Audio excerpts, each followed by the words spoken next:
Jesus foi para Nazaré, onde ele tinha sido criado, entrou lá na sinagoga e deram para ele o livro do profeta Isaías. Aí ele abriu lá, achou o trecho que está escrito o seguinte: O Espírito do Senhor está sobre mim, porque ele me ungiu para anunciar boa notícia para os pobres, curar os quebrantados de coração, anunciar libertação para os cativos, para os presos e restauração da vista para os cegos, para pôr em liberdade os oprimidos e anunciar o ano aceitável do Senhor. Aí então ele fechou o livro, todo mundo olhando para ele fixamente. Ele pega e diz assim, ó: hoje se cumpriu isso aí que está escrito. Se cumpriu porque ele é o cumprimento disso. Jesus foi ungido, ele tem essa marca colocada sobre ele pelo Senhor, pelo eu sou, por aquele que é o que é, para fazer essas coisas. Isso significa que nele a gente vai encontrar tudo isso que ele falou. Percebe que para quem ele vai fazer essas coisas que ele falou? É para pobre, para quebrantado de coração, para cativo, para cego, para oprimido. Então ele vem ajudar quem precisa. Ele foi ungido para isso. Ele foi, o Espírito de Deus está sobre ele para isso. Só que é muito mais do que uma ajuda. Ele é tudo. Tudo que a gente precisa está nele. E também, se é para essas pessoas que ele vai fazer isso, então isso aponta o seguinte, que a gente reconhecer a nossa condição também. Porque talvez se eu não me veja como um pobre, um oprimido, ou qualquer uma dessas coisas que Jesus falou, num sentido é como se não é para mim que ele veio fazer isso, como se talvez eu ache que eu não precisasse dele, ou talvez eu declare que preciso, mas na prática eu acho que não.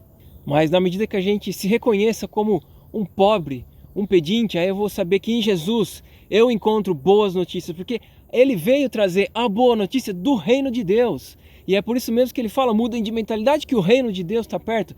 Se eu me vejo como, se eu sou um quebrantado de coração, é nele que eu tenho cura. Se eu estou oprimido, cego, etc., em Jesus eu posso encontrar o que eu preciso, porque ele tem condições de fazer isso e ele foi ungido para isso. E as prisões e opressões, por exemplo, podem ser de diversas naturezas, diversos tipos. Então pode ser algo no corpo, né, fisicamente mesmo, com doença e tal. Jesus não fez esse tipo de libertação. Pode ser prisões que vêm pelo medo que nos aprisiona, pode ser por vícios, e pode ser inclusive pela própria religião, que muitas vezes vem oprimir e te deixar culpado para ver se desse jeito você faz o que a religião quer que você faça. Mas o fato é que em Jesus dá para encontrar a superação disso, porque ele é o que é.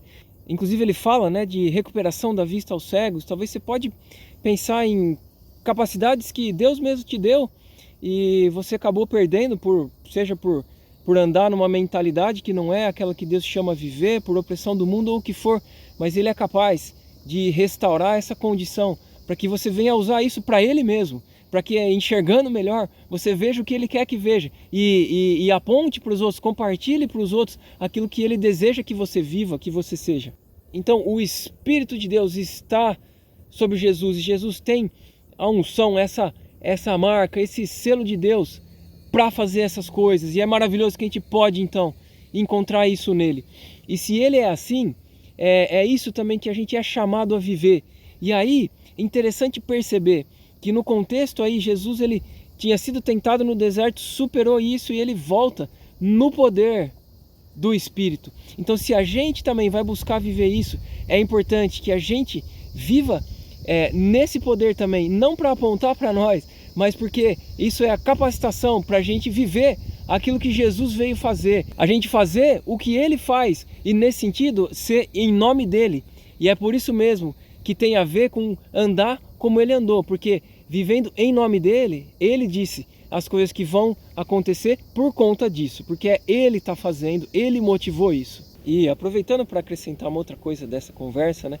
Você vê que Jesus estava lá na terra onde ele foi criado, né? E até um certo momento todo mundo estava elogiando ele ali, até que ele disse o seguinte: ó, eu sei que vocês vão dizer para mim, ó, médico, cura-te a ti mesmo, né? Quer dizer assim, faz aqui na sua terra aquilo que você fez lá na outra cidade, né? Mas aí Jesus deixa claro, né? Resumindo aqui para vocês, falar, o profeta não é recebido na terra dele. Ele dá o exemplo de Elias e Eliseu, que quando tinha muitas viúvas e muitos leprosos na época deles, em Israel, na terra deles, eles foram enviados para pessoas estrangeiras. E aí o pessoal ficou indignado com Jesus E aí expulsaram da sinagoga, levaram lá para a parte mais alta do monte para jogar ele lá de cima, né?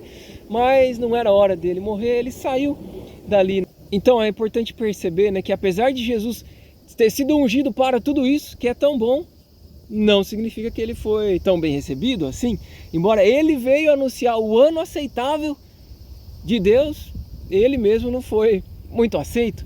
Mas isso aqui está sendo comentado justamente para a gente perceber que na prática é assim. E Jesus não deixou de fazer aquilo que o Pai colocou ele para fazer. Então que a gente olhe para ele em todos os sentidos, daquilo que ele é, para receber daquilo que ele queira nos trazer e para ser como ele é, para viver como ele vive em todos os âmbitos e não desistir de cumprir aquilo que o Pai nos chama a viver e que tem valor aos olhos dele.